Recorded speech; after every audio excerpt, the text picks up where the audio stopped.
Bonjour à toutes et à tous, merci d'être avec nous pour ce Face au marché consacré à Sofidy et à ses SCPI, où on est justement le marché des SCPI qui est entré en 2024 dans sa deuxième année de crise. Comment s'en sort Sofidy dans ce contexte et qu'attendre de la deuxième moitié de l'année? Notre invité pour en parler, c'est Guillaume Arnaud. Bonjour. Bonjour. Vous êtes le président de Sofidy. Merci d'être avec nous. Vous allez être interrogé par nos deux experts. C'est le principe de cette émission. Lisa Wims, bonjour. Bonjour. Vous êtes directrice exécutive associée chez Engage Finance. Et bonjour à vous, Mathieu Mancuso. Bonjour. Vous êtes président fondateur d'EGEO Conseil. Face au marché, c'est une émission en 3 parties. On va déjà voir où en est le marché, marqué tout au long de 2023 par des réductions de prix de part, par un afflux de demandes de remboursement. Le pire est-il passé? Le pire est-il derrière nous? On se demandera ensuite où en est Sofidy qui a dû baisser les prix de certaines de ses SCPI ces derniers mois. Comment s'est passé le premier semestre pour Sofidy, comment ses équipes naviguent-elles dans ce contexte, et puis on verra dans une troisième partie comment Sofidy se positionne pour le rebond du marché qui est toujours aussi attendu, avec quel type de SCPI, quelle stratégie d'investissement adopter de façon plus générale. Voilà pour le sommaire. Face au marché, c'est parti.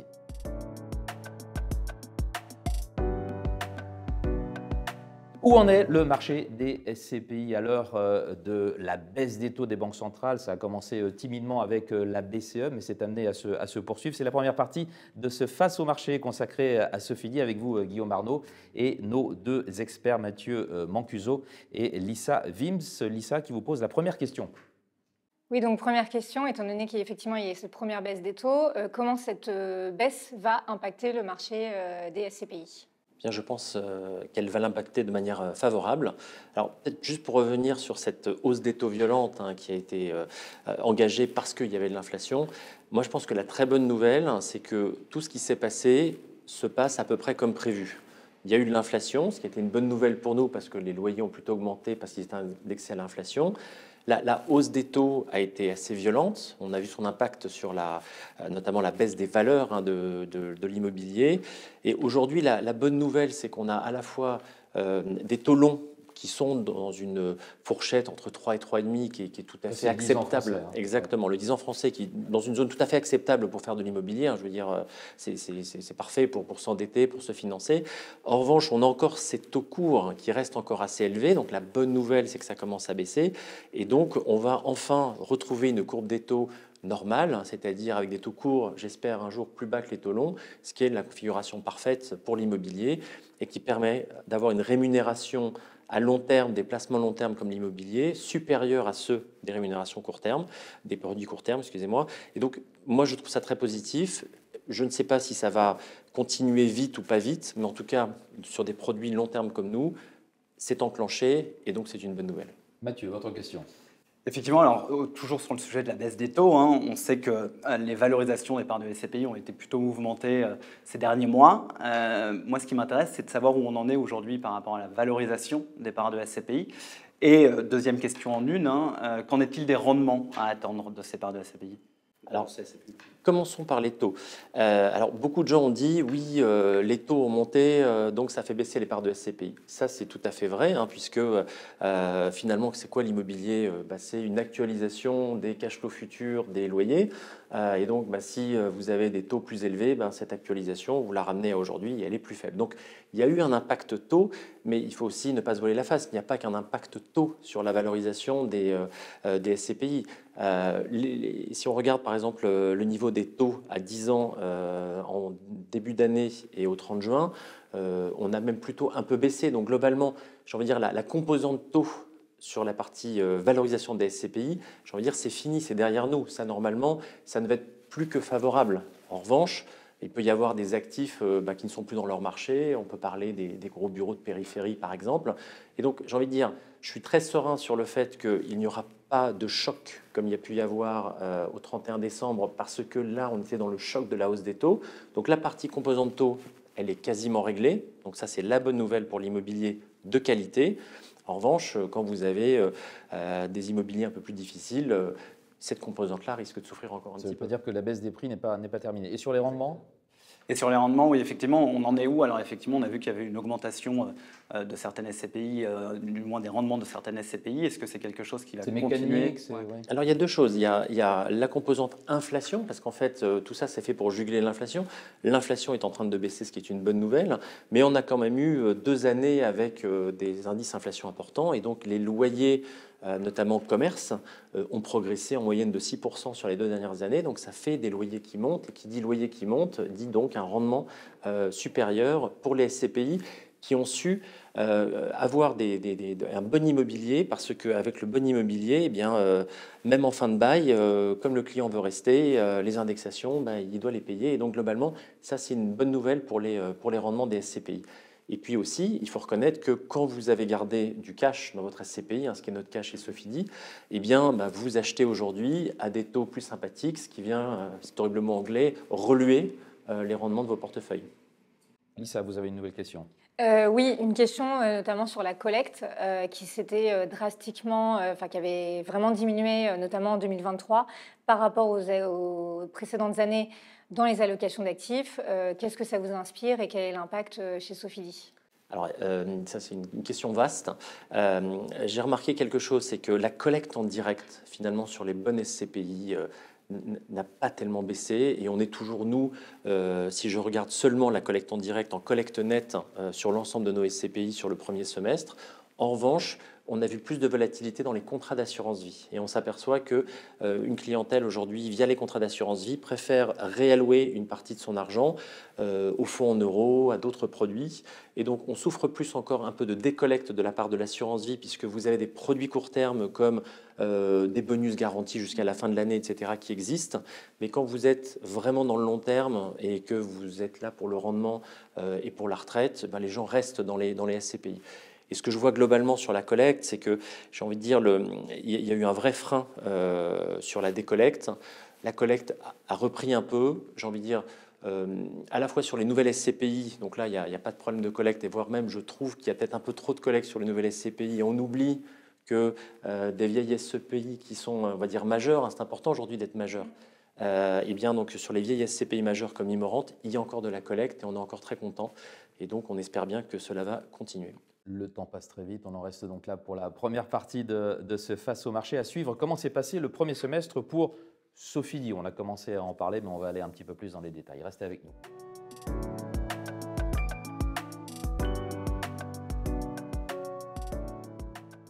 Comment s'est passé le premier semestre pour les SCPI phares de Sofidy? C'est la deuxième partie de ce Face au marché consacré justement à Sofidy. On est toujours avec Guillaume Arnaud et nos deux experts, Lisa Wims et Mathieu Mancuso, qui vous posent la première question de cette deuxième partie. Alors, moi, je voudrais vous parler, vous en parliez tout à l'heure, de votre SCPI phare qui est Immorent, notamment avec une des plus grosses capitalisations de la place. On parle d'à peu près environ 4 milliards, 4 milliards 4, et qui a également beaucoup de liquidités.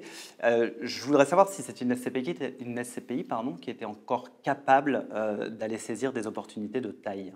Eh bien oui, effectivement, et d'ailleurs nous avions annoncé une très grosse opération donc, au premier semestre. Nous avons racheté au Paris Nord, qui est un gros centre commercial entre Paris et Roissy. C'est une super opération pour Sofidy, on est ravis. On a fait ça avec un partenaire qui est Clépierre, qui nous aide donc à gérer ce centre. Ce centre, c'est quand même 200 locataires, c'est un site qui a 50 ans. Donc, vous savez, l'immobilier, on est là pour le long terme. Donc, savoir que ce site, à mon âge, je pense que c'est une bonne chose. Donc, 11 millions de visiteurs chaque année, une dynamique importante et des rendements très importants parce que on a pu faire cette opération dans de très bonnes conditions financières, puisque les rendements, alors juste sur cette opération, je ne parle pas du rendement de toute la SCPI, sont un peu au-dessus d'une dizaine de pourcents. Et donc, évidemment, le fait d'avoir gardé de l'argent, on l'avait dit il y a un an, on a été patient, ça nous permet de faire ce genre d'opération. Et donc, on est ravis. Lisa, votre question sur FIMO, je crois. Plus largement sur les actifs de bureau, est-ce qu'il est encore possible de réaliser de la plus-value sur cette classe d'actifs? Alors, j'ai envie de dire, il y a bureau et bureau aujourd'hui.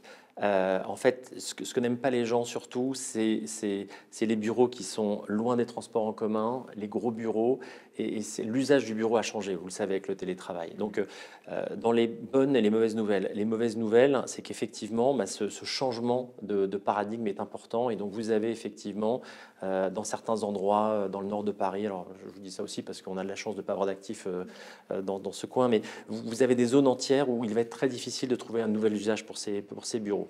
En revanche, le bureau va bien. On est aujourd'hui dans Paris. Le loyer des bureaux ne fait que monter dans Paris. Les petits bureaux... Ça, c'est le quartier central, ça. Tout à fait, c'est le quartier central, mais c'est le quartier central, il pousse. Et donc, vous avez le quartier central maintenant, il est juste... Au-delà du 8e arrondissement. Oui, il va à la Bourse, vous avez Facebook à la Bourse, vous allez même encore plus loin. Donc, j'ai envie de dire, franchement, le bureau parisien va très bien, le bureau en région va bien. Et aujourd'hui, moi, ce que j'entends quand même sur la petite musique télétravail, c'est qu'il y a plutôt une tendance à y revenir. Voilà. Donc, moi, je pense que le bureau sera impacté, hein, c'est sûr, par cette période. Mais à moyen terme, les gens vont revenir au bureau. Principalement sur la périphérie. Oui, et c'est ça. Enfin, ils vont revenir au bureau, et, ils vont revenir proche des transports. On n'a pas parlé de la Défense, là, qui est bien desservie par les transports, mais où la situation reste difficile, j'imagine, je ne sais pas. Vous avez tout à fait raison, c'est un très bon point, la Défense. Alors moi, je fais partie peut-être des optimistes qui croient en la Défense. Alors aujourd'hui, vous avez tout à fait raison, il y a beaucoup de vacances à la Défense et on en parle beaucoup. Mais pourquoi... Vous avez un taux à nous donner ou...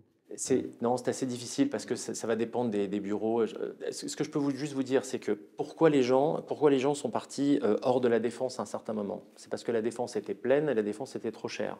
Aujourd'hui, la Défense n'est plus trop chère et la Défense n'est pas pleine. Donc aujourd'hui, il y a eu un vrai retour des loyers à des niveaux tout à fait acceptables à la Défense. Et donc je pense que demain, les gens vont revenir à la Défense parce que vous avez des transports, vous êtes proche de Paris, vous avez tout un cluster d'entreprises. Donc je reste plutôt optimiste pour la Défense à moyen terme et je le suis moins pour des bureaux en deuxième couronne ou beaucoup. Vous avez des actifs à la Défense ? On en a quelques-uns. Alors, ce qui est assez amusant, c'est qu'il y a eu quelques changements d'usage. On a pas mal d'actifs. On avait un actif qui a connu une vacance importante au rez-de-chaussée. On a pu le relouer à des écoles. En fait, aujourd'hui, les écoles sont intéressées par les transports, par le fait d'être proche de Paris et d'être proche des entreprises. Et donc, on s'aperçoit qu'il y a certains nouveaux usages à la Défense, comme l'arrivée d'écoles. Et donc, on a pu relouer. Voilà. Mathieu Mancuso. Oui, alors là, je voudrais vous parler surtout de Immorente et Fimo, notamment. Est-ce que aujourd'hui, on peut attendre, enfin du moins, y a-t-il encore des parts en attente afin de retrouver une pleine liquidité à court terme? Alors, c'est une bonne question. Alors, la bonne nouvelle, c'est que je peux vous donner un scoop à aujourd'hui, c'est qu'à part Efimo et Immorente, il n'y a plus de parts en attente sur toutes les SCPI de Sofidy. Donc ça, c'est un scoop. Sur Efimo, il y a encore des parts en attente. Ça a un petit peu progressé, mais il y a assez peu de collecte. Donc j'ai envie de dire aujourd'hui, difficile de réenchanter le marché du bureau et de vendre de la SCPI de bureau. Donc aujourd'hui, opérationnellement, Efimo va bien, les taux d'occupation tiennent. Je n'ai pas de souci de rendement, mais effectivement, il y a peu de liquidité sur Efimo. En revanche, Immorente, il y a encore des parts en attente, mais ça doit représenter un peu moins de 2% de l'encours d'Immorente. Et surtout, il y a encore beaucoup de collectes. Immorente était au premier trimestre, je pense que ça le sera aussi, surtout le premier semestre, la SCPI avec quelques parts en attente qui collecte le plus en France. Donc vous avez encore une mécanique, j'ai même vérifié quelque chose, Immorente et l'ASCPI qui a plus de 18 ans, et c'est important d'avoir plus de 18 ans, ça montre une forme de maturité, et l'ASCPI en France de plus de 18 ans qui collecte le plus en collecte brute. Donc, il reste encore un très fort dynamisme. Je veux dire, Immorente, c'est 35 ans de track record, c'est zéro baisse de prix de part, même si ceci n'est pas garanti. Et donc, moi, je suis très confiant sur l'avenir d'Immorente. Et c'est tout pour la deuxième partie de ce Face au marché. Il reste encore la troisième partie pour vous poser plein de questions. Dans un instant, on évoquera justement la façon dont Sofidy se positionne pour le reste de l'année, avec notamment sa SCPI High Yield Sofi Dynamique. A tout de suite.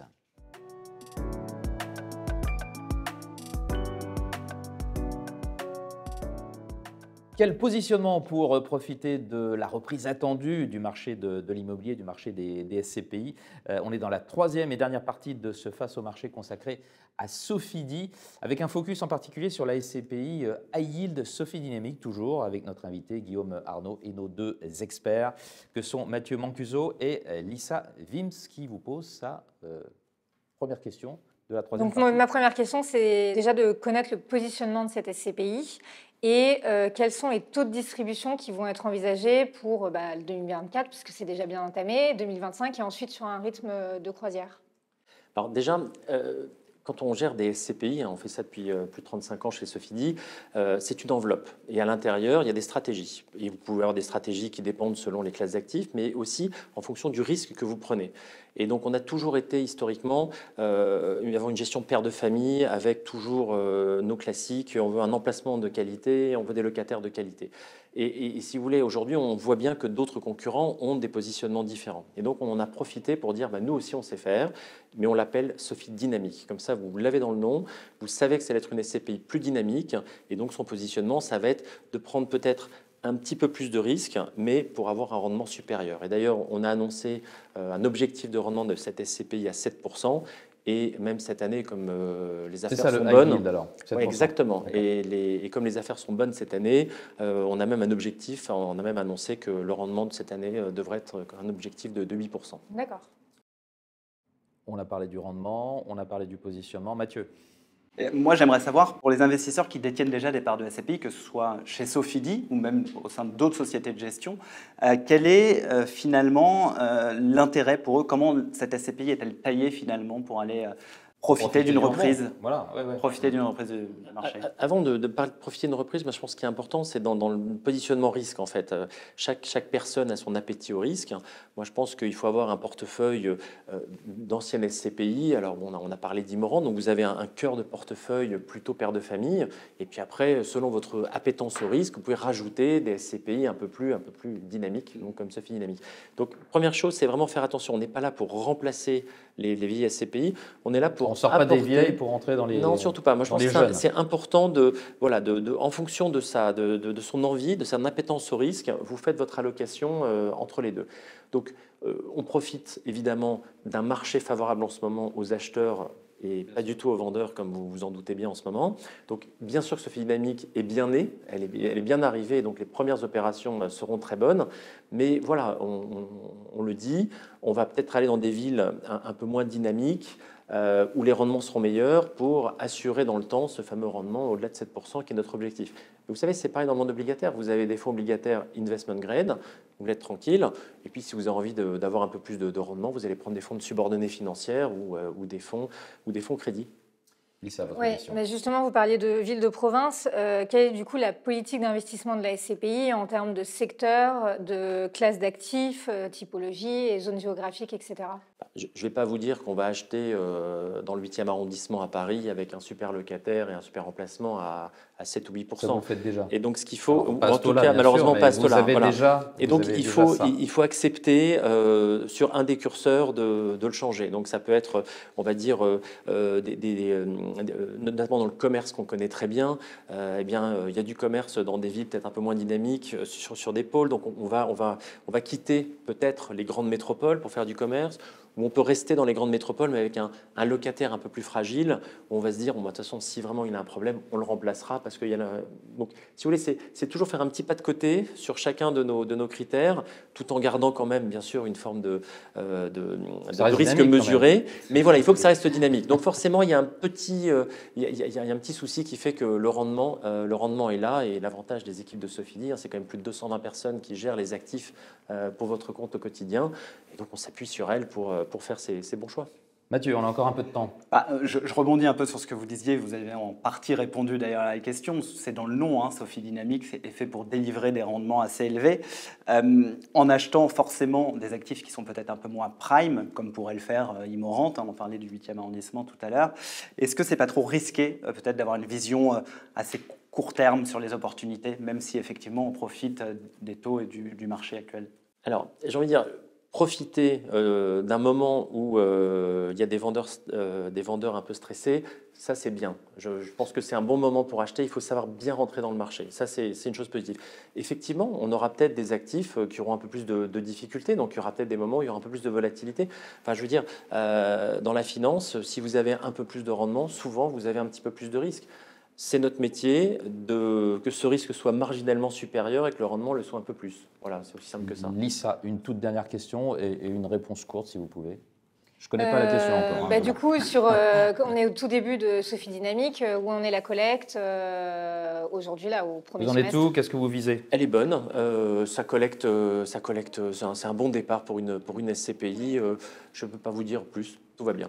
Ce sera le mot de la fin. Merci beaucoup Guillaume Arnaud d'avoir été avec nous, président de Sofidy, et merci à nos deux experts pour leur participation. Mathieu Mancuso, président fondateur DGO Conseil, et merci à vous Lisa Wims, directrice exécutive associée chez Engage Finance, j'ai bien tout dit. Et merci à toutes et à tous de nous avoir suivis. À très bientôt pour une nouvelle émission. Au revoir.